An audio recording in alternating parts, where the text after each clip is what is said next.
Une règle d'interprétation de la Bible est l'observation des mots-clés qui sont répétés dans le texte pour extraire les principaux points du message. Notez l'introduction de la seconde lettre de Paul à l'église corinthienne et voyez quel mot est le plus répété. Béni soit Dieu, le Père de notre Seigneur Jésus-Christ, le Père des miséricordes et le Dieu de toute consolation, qui nous console dans toutes nos afflictions, afin que, par la consolation dont nous sommes l'objet de la part de Dieu, nous puissions consoler ceux qui se trouvent dans quelque affliction. Le mot qui ressort le plus dans l'introduction de la lettre est le verbe « consoler ». Ce message initial est important car il montre que la souffrance n'est pas l'héritage des personnes qui n'ont pas Dieu. Même ceux qui suivent les enseignements du Christ font face à des moments d'angoisse et de tribulation. Mais la promesse divine est qu'au milieu de la douleur, Dieu réconforterait ses enfants.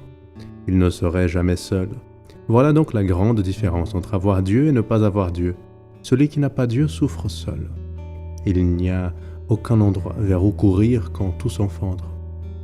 Mais celui qui a Dieu comme bouclier et force fait aussi face à des moments de douleur et de souffrance. Mais ils sont réconfortés par la présence de leur Créateur. Le pasteur Alejandro Boulon compare les deux scénarios à une plaie propre et une plaie sale. La blessure sale fait mal et n'a aucun espoir d'amélioration. Celle qui est propre fait aussi mal, mais la douleur passe bientôt. Il n'y a que les cicatrices d'une douleur qui désormais fait partie du passé. Si toi qui m'écoutes maintenant traverses un moment d'angoisse, appelle Dieu pour le réconfort. Bientôt cette tempête passera et tu ne verras qu'une cicatrice qui ne fait plus mal.